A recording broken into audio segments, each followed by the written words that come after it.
area of a regular polygon given its apothem. Let's say we want to find the area of an 18-sided polygon. We'll call it an 18-gon. And let's say it's given an apothem of 20 feet. Now we don't need to see the whole picture of the polygon, but this triangle here drawn is really important. In fact, in an 18-sided figure, there's going to be 18 of these triangles. So we can say that the area of this polygon is 18 triangles. And since the area formula for a triangle is 1/2 base times height, I could rewrite it like this.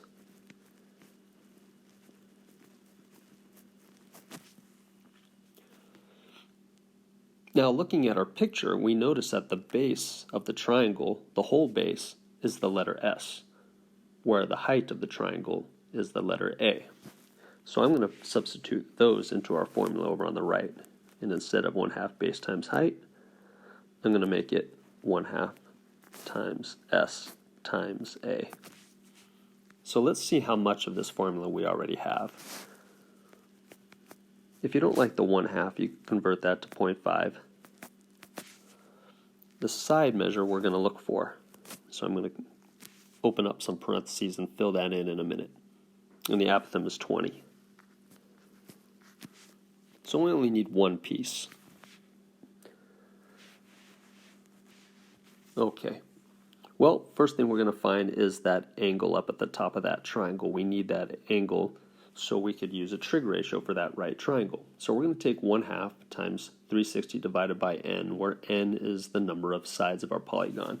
So this will be 1/2 times 360 divided by 18. And when you do that, you're going to get 10 degrees. That 10 degrees belongs over here. Not only that, but we could also fill in this apothem of 20. And so solving for x, that'll help us get our side measure. Now we notice that x is opposite the 10 degrees and that 20 is adjacent to the 10 degrees. That means we're going to use the tangent ratio. So the tangent of some angle equals the opposite side over the adjacent side. In this case, tangent of 10 degrees equals the opposite side of x over the adjacent side of 20. Clearing out that 20 in the denominator, we multiply both sides by 20, and we get 20 tangent 10 degrees equals x.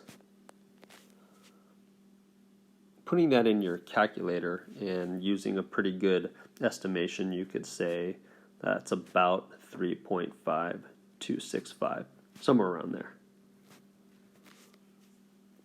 And since that's the value of x, we need the value of s, and it takes 2 x's to make an s, right? X is half a s. So I'm going to just multiply that by 2 and say s is about 7.05. So the measure of that side is about 7.05. I'm going to put that right in the formula. Multiplying those 4 numbers together, you should get about 1269 square feet. I hope that helped.